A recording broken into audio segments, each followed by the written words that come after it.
Hola, un gusto. Mi nombre es Ruth Jacqueline Nina Gutiérrez. Soy estudiante de la Universidad Gabriel René Moreno, estudiante de la Facultad de Ciencias Económicas y Empresariales. Yo les vine a presentar un programa gratuito de extensión universitaria que tiene como título El impacto de la corrupción en las leyes contra los delitos financieros en Bolivia. Ok, bueno, vamos a empezar primeramente les voy a hablar primeramente sobre la historia de los delitos financieros en Bolivia. Vámonos a los años 1980 a 1990, en el cual aquí se dieron los inicios y los primeros casos de corrupción. Eh, Crisis económica y financiera. Durante los años 1980, Bolivia enfrentó una severa crisis económica caracterizada por la hiperinflación descontrolada. En este periodo se sentó las bases para diversos casos de corrupción y delitos financieros. A medida que las instituciones financieras se veían debilitadas por esta hiperinflación. Igualmente se dio la primera legislación en esta época. Bolivia comenzó a introducir leyes para combatir la corrupción y regular el sistema financiero, aunque de una manera más leve. Igualmente, en los años 1990 a 2000 se dieron lo que son las reformas y algunos escándalos, en el cual las reformas estructurales a finales de los años 1990, Bolivia implementó varias reformas estructurales en su economía, incluyendo la privatización de empresas estatales. Estos procesos no estuvieron exentos de controversias y acusaciones de corrupción. Igualmente se dio lo que es el caso Fondi. Uno de los escándalos más sonados fue el de Fondo de Vivienda Social y Solidaria, FONVIS, donde se descubrieron malversaciones y fraudes que afectaron a varios trabajadores. En los años 2000 al 2010 se dio el fortalecimiento de la normativa y grandes escándalos por la Ley de Lucha contra la Corrupción de Marcelo Quiroga Santa Cruz. Esta ley fue promulgada en el 2010, en el cual esta ley marcó un hito en la lucha contra la corrupción y el enriquecimiento ilícito, estableciendo penas más severas y mecanismos de investigación más robustos. Igualmente se dio el escándalo de la empresa de ferrocarriles, ENFE. La privatización y posteriormente administración de ENFE estuvo marcada por denuncias de corrupción y malos manejos financieros. Bueno, podemos ver la siguiente diapositiva. Yo les voy a hablar un poquito de por qué la importancia de los delitos financieros, en el cual estos representan una amenaza significativa para la estabilidad económica y la integridad del sistema financiero en cualquier país. En Bolivia, la implementación de estas normativas adecuadas para combatir estos delitos financieros es crucial para mantener la integridad del sistema financiero, promover la transparencia y proteger los intereses de los ciudadanos. Un breve concepto de los delitos financieros: son actividades ilícitas que involucran el uso de sistemas financieros para obtener un beneficio económico de manera fraudulenta. Estas y todas ellas se caracterizan por su naturaleza económica y su potencial para causar daños significativos en la economía, en las instituciones financieras y a la sociedad en general. Y bueno, podemos ver la siguiente diapositiva igualmente, que les voy a hablar sobre las principales leyes y decretos relacionados con los delitos financieros en Bolivia. Vamos por la primera ley, que viene a ser la lucha contra la corrupción, enriquecimiento ilícito de grandes fortunas, de Marcelo Quiroga Santa Cruz. Esta ley fue promulgada, como les dije, en el 2010, tiene como objetivo combatir la corrupción y el enriquecimiento ilícito. Establece mecanismos para investigar fortunas y sancionar a quienes se encuentren involucrados en actos de corrupción y delitos financieros. La segunda ley vendría a ser la ley número 170, Ley de Unidades de Transparencia y Lucha contra la Corrupción, promulgada en el 2011. Esta ley crea y regula las unidades de transparencia y lucha contra la corrupción en entidades públicas y privadas, con el fin de prevenir y detectar actos de corrupción. Igualmente está la ley 393, la ley de servicios financieros. Esta ley fue promulgada en el 2013, regula los servicios financieros en el país. Entre sus disposiciones establece medidas para prevenir el lavado de dinero, la financiación del terrorismo. La Autoridad de Supervisión del Sistema Financiero, ASFI, es el encargado de supervisar y regular el cumplimiento de esta ley. Igualmente, por cuarto, tenemos el Código Penal.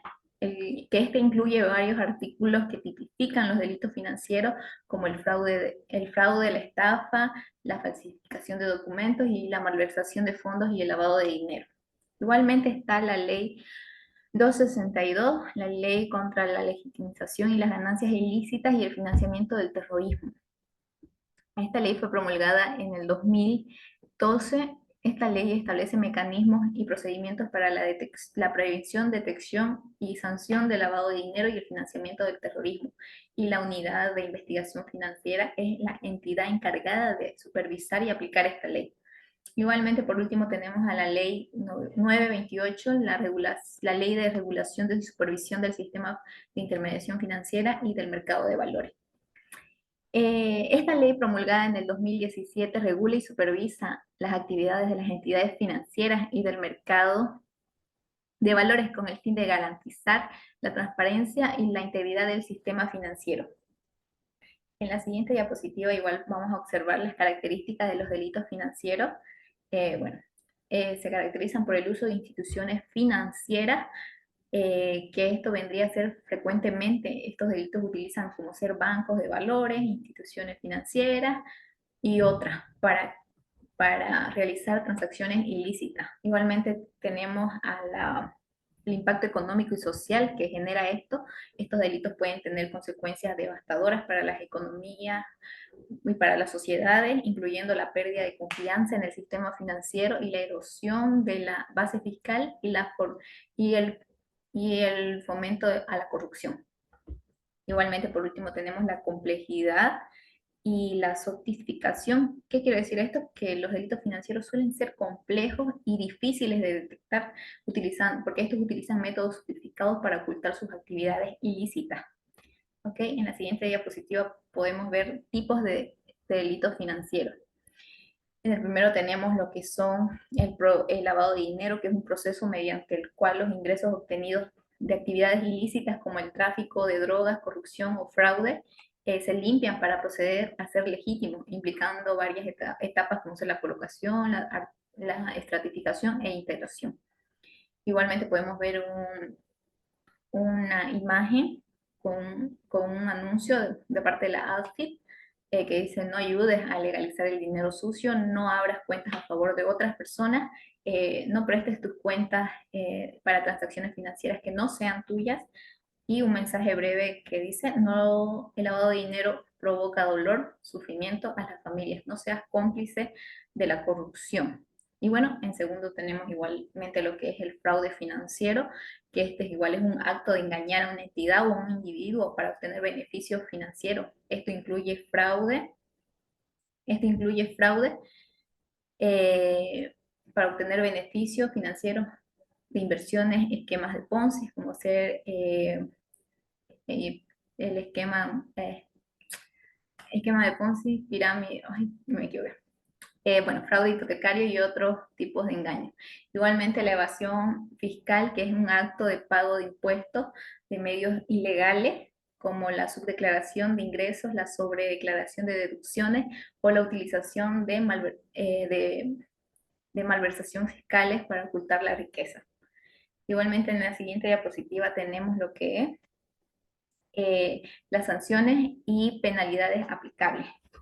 Bueno, se da lo que son las sanciones con multas y sanciones económicas eh, aplicables para diferentes administrativos o los que se hayan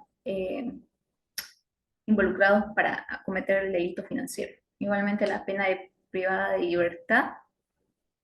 Estas penas de prisión, duración y condiciones de penas de prisión para los delitos financieros, por ejemplo, las sentencias y su impacto disuasivo. Igualmente, las sanciones administrativas que habilitan y suspenden a los administrativos medidas como la inhabilitación a los individuos y la suspensión, igualmente de las operaciones de las entidades financieras que han cometido estos delitos. Igualmente podemos ver una imagen al lado que dice que aprenden a ejecutivos del Banco Fácil por presuntos delitos financieros, como el breve ejemplo que podemos ver. Bueno, en la siguiente diapositiva tenemos igual cómo se dio la caída del Banco Fácil. Yo les voy a explicar un poquito. Primeramente, Santa Cruz Financial Group era una empresa que fungía como principal socio del Banco Fácil y otras empresas afirma que beneficiaban con ventas tramposas de inmuebles, cobro de comisiones y créditos vinculados. Este grupo financiero es la herramienta que usaron para aplicar el esquema Ponzi, que es una estafa piramidal, especiales en el tema. Igualmente, como les dije, es una estafa piramidal financiera en la que se pagan intereses con las propias inversiones o las de los inversionistas nuevos y no por medio de ganancias legítimas. Esto se conoce como una estafa piramidal. Igualmente, Final Group es la empresa que compraba bienes de inmuebles a precio a terceras personas para luego revenderlo al Banco Fácil a precios con incremento, en el cual esto el Banco Fácil otorga, por eso el Banco Fácil otorgaba créditos sobredimensionados a personas que no tenían en muchos casos ni siquiera la justificación o un techo mínimo. Y estas personas luego debían depositar un porcentaje de este préstamo en favor de la firma de Financial Group. Okay. Bueno, en la siguiente diapositiva tenemos una propuesta para fortalecer la normativa. Esta sería la revisión primeramente y actualización periódica de las leyes existentes para abordar las nuevas formas de delincuencia financiera y cerrar los vacíos legales identificados. Igualmente, el fortalecimiento de los mecanismos de cooperación entre las instituciones encargadas de aplicar esta ley y de supervisar el sistema financiero con el fin de mejorar la detección y la persecución de los delitos financieros. Igualmente, la promoción de la transparencia y la rendición de cuentas del sector financiero mediante la implementación de medidas que aumenten la supervisión y la divulgación de información.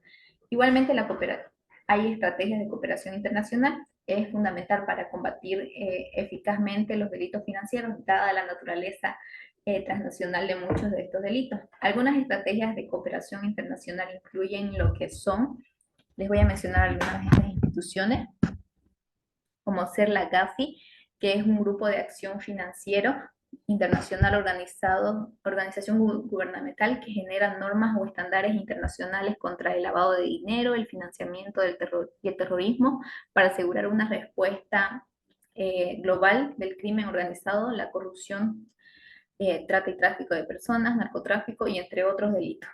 Igualmente está Interpol.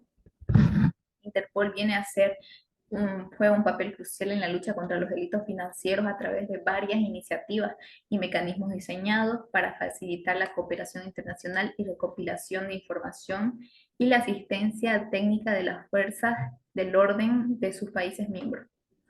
Igualmente está Europol. Este es un centro especializado dentro de Europol, se enfoca en la lucha contra delitos financieros y económicos, facilitando la cooperación y el intercambio de información entre los Estados miembros y socios internacionales. Igualmente, en la siguiente diapositiva vamos a ver los que son unas recomendaciones de parte mía. Bueno, se recomienda realizar estudios adicionales para evaluar la efectividad de estas leyes y regulaciones existentes en la prevención de delitos financieros en Bolivia. Es importante igualmente investigar el papel de la tecnología en la detección y la prevención de delitos financieros, así como la implementación de mejoras prácticas en la cooperación internacional. En conclusión, el combate de los delitos financieros en Bolivia requiere un enfoque integral que involucre la mejora continua de la legislación, la cooperación interinstitucional y la aplicación efectiva de sanciones, junto con esfuerzos adicionales para la investigación y la innovación de este campo. Y bueno, muchas gracias por su atención, un gusto.